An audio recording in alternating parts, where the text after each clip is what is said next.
아차 먹고 와를. 우리 해적 사가 이사이가 그대로 누구 돼? 왜 시도 우리 누구? 방금 이까지 뻔한.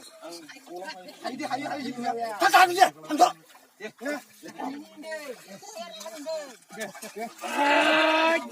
뭐가 진짜?